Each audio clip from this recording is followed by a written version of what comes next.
누군가는 그를 폭군이라 불렀고 또 누군가는 시대를 넘어 앞서간 군주라 말했다.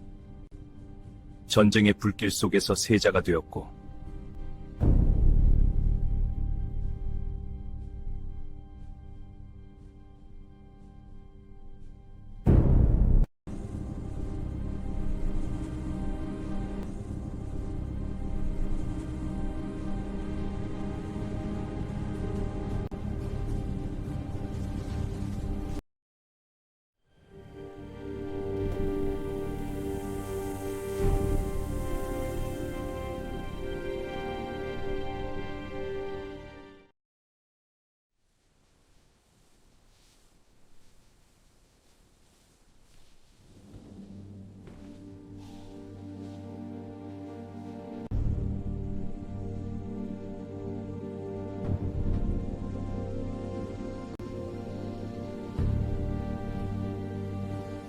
조선의 왕실 계승 1575년부터 1641년까지 선조에서 임해군과 광해군 그리고 군이 있었고 훗날 적통의 상징이 될 영창대군도 태어난다. 광해군의 삶은 태어난 순간부터 정통성과 불안 사이에 놓여 있었다. 혼란 속에서 광해군은 세자로 책봉된다. 왕위에 오를 준비가 아니라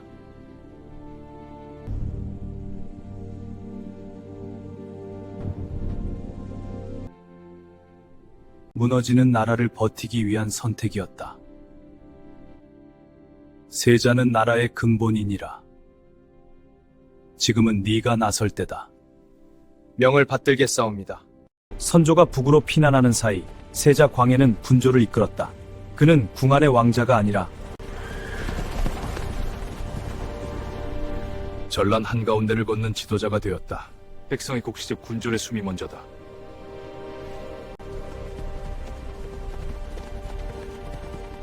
세자 저하께서 직접 오시니 민심이 다시 모입니다. 과인의 도착이 민심을 진정시키고 의병들의 사기를 북돋우길 바란다.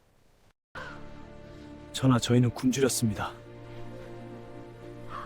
적에게 패했습니다. 마을이 잿더미입니다. 이 모든 고통을 끝내겠다. 이때의 경험은 평생 광해군을 지배했다. 나라는 무너지면 안 된다는 공포, 백성을 버릴 수 없다는 책임, 그리고 저하, 나라가 다시 일어설 수 있겠사옵니까? 반드시 일으켜 세우겠다. 살아남아야 한다. 전쟁은 광해군에게 명성을 주었지만 동시에 선조의 의심도 키웠다.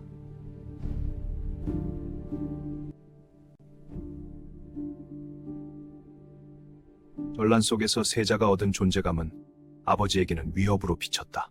백성들이 너를 칭송한다 들었다. 영창대군의 탄생이라니, 이는 범죄 분기 속에 계심해야 합니다. 이 아이의 운명이 우리의 운명을 결정할 것입니다. 선조는 늦게 얻은 적자 영창대군에게 기대를 걸었다. 세자의 자리는 지켜냈으나 광해군의 불안은 더 깊어졌다. 1608년 광해군이 즉위한다. 그러나 그의 왕좌는 승리의 자리라기보다 폐허 위에 놓인 책임의 자리였다. 전하, 조정이 새 주인을 기다려옵니다. 나의 안위는 그 뒤다. 지도를 보시오. 전하, 토지 장부를 보니 수세가 현저히 줄었습니다. 덩기와 붕괴 씌운다. 복구에 재정이 많이 들겠군. 전후 복구, 재정 안정, 군정 정비, 외교 노선 정립. 광해군의 정치는 처음부터 생존의 정치였다. 광해군은 전란으로 피폐해진 나라를 되살리기 위해 현실적 조치들을 추진했다. 네, 감사합니다. 경기도의 대동법을 시행하고 양전을 실시하며 무너진 재정을 다시 세우고자 했다. 이제 공물을 박락군에게 휘둘리지 않게 하려는 뜻이옵니다. 쌀로 바친다면 살 길이 조금은 열리겠구나.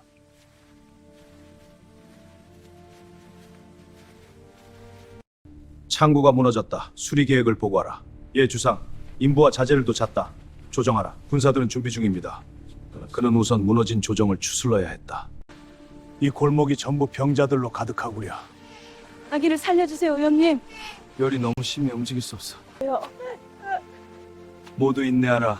하늘이 우리를 버리지 않으실 게야. 전라는 수많은 상처와 질병을 남겼다.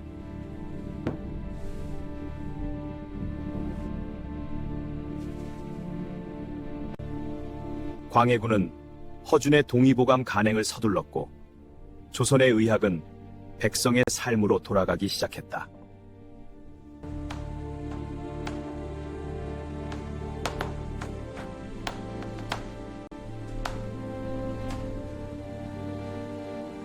그의 통치는 분명 복구의 성과를 남겼다. 그러나 복구와 과잉은 때로 한 끗 차이였다. 광해군은 1609년 일본과 기후약조를 맺어 전란으로 끊긴 관계를 정비했다.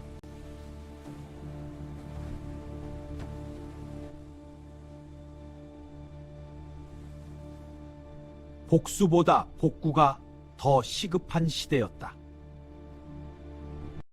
외화의 통교를 다시 연다 하면 비난이 따를 것이옵니다. 싸울 힘도 잃을 백성도 남아있지 않다. 더 어려운 문제는 북쪽이었다.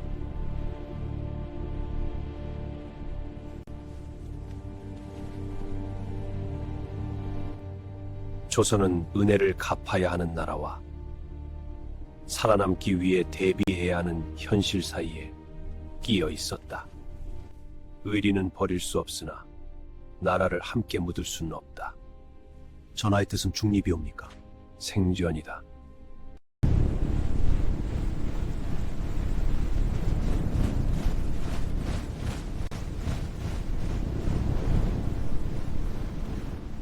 (1619년) 명은 조선의 원병을 요구한다. 거절할 수 없었던 광해군은 강홍립에게 군을 맡겼다. 살아 돌아와야 한다. 죽음으로 충성을 증명하지 말라. 전하의 뜻 가슴에 새기겠사옵니다. 살아 돌아와야 한다. 죽음으로 충성을 증명하지 말라. 가슴에 새기겠사옵니다. 전세는 기울었고 강홍립은 끝내 투항을 택했다. 무기를 내려라. 알겠다. 병사들을 위해 투항한다. 치욕이라 비난받았지만 광해군은 명과 후금 사이에서 조선을 전쟁의 구렁텅이로 밀어넣지 않으려 했다. 싸우다 죽는 것이 충이 아닙니까? 헛된 죽음은 충의가 아니다. 살아남아야 조선도 산다.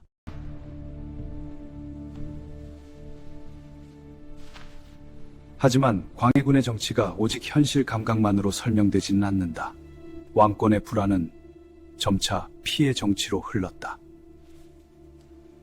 영창대군은 언젠가 화가 될 것이옵니다. 왕좌는 한순간도 비워둘 수 없는 자리다. 이 문을 열어다오. 제발 나를 가두지 마시오.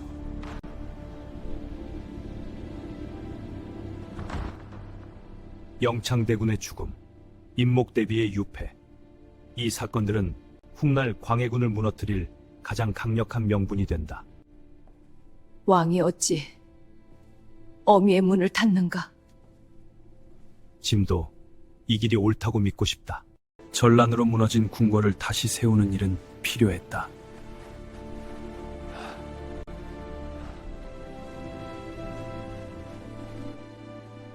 그러나 중건은 점점 과해졌고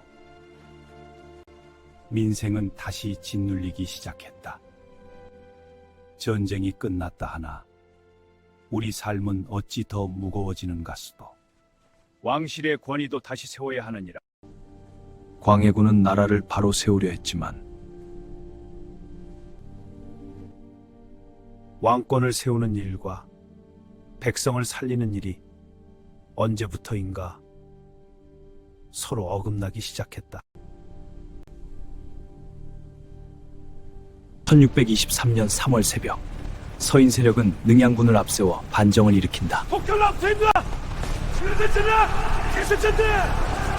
명분은 충분했고 광해군의 고립은 깊어져 있었다.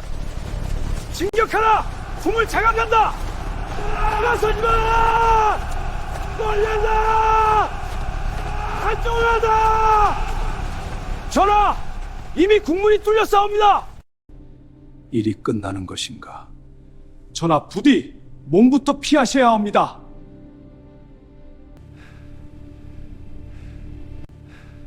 왕은 후원의 담을 넘어 달아났다. 그러나 끝내 붙잡혔다. 그 밤 광해군은 왕에서 죄인이 되었다.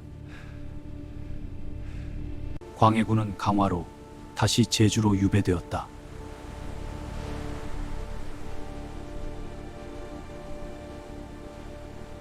한때 조선을 이끌던 왕은 이제 바람과 파도 속에서 지난 시간을 되씹는 늙은 죄인이 되었다.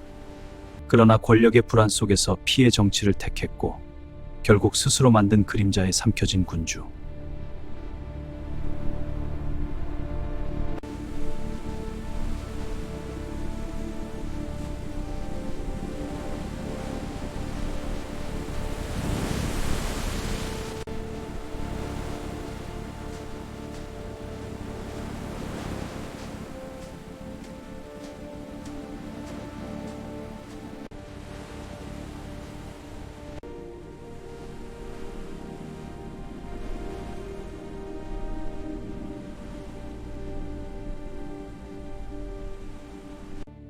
그러나 역사 속 질문은 끝내 사라지지 않았다.